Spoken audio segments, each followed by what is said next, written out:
They are going to people showing videos of Donald Trump insulting Islam and Muslims in order to recruit more radical jihadists.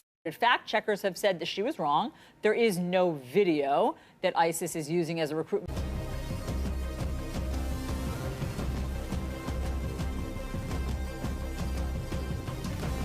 There's a video, and it seems like there's a pattern now of her claiming that videos exist that do not exist that will cause, terrorism. This just reinforces her. In this campaign, majority of Americans question your honesty. Some GOP rivals and family members of the Benghazi victims are saying you lied to them in that hearing. We've seen rage and violence directed at American embassies over an awful internet video that we had nothing to do with. Absolutely lying. She told me something entirely different at the casket ceremony. She said it was the cause of the video, and that she would get back to me and tell me what happened with my son. That's consistent to her career as a serial liar.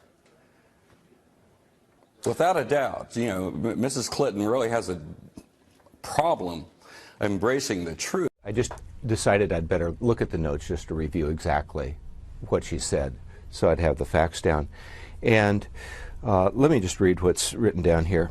It says, I gave Hillary a hug and shook her hand, and she said, we are going to have the filmmaker arrested who was responsible for the death of your son. What difference at this point does it make? When I think back now to that day and what she knew, it shows me a lot about her character, that she would choose in that moment to basically perpetuate what she knew was untrue. This was a fast-moving series of events in the fog of war, and I think most Americans understand. How about more generally? Do you think there's something you can do to get a majority of Americans to believe you're trustworthy?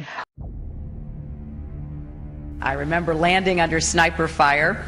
There was supposed to be some kind of a greeting ceremony at the airport, but instead we just ran with our heads down to get into the vehicles to get to our base.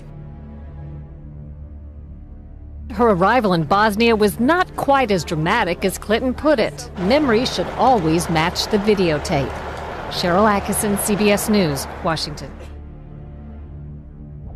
All my grandparents, came over here, and turns out only one was an immigrant, 3 were not.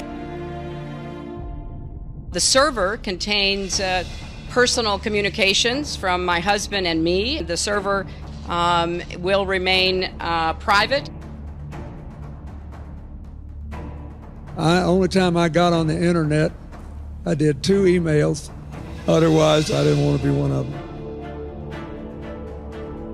I have been a critic of NAFTA from the very beginning. Frequent favorable comments about NAFTA, including this one in 1996.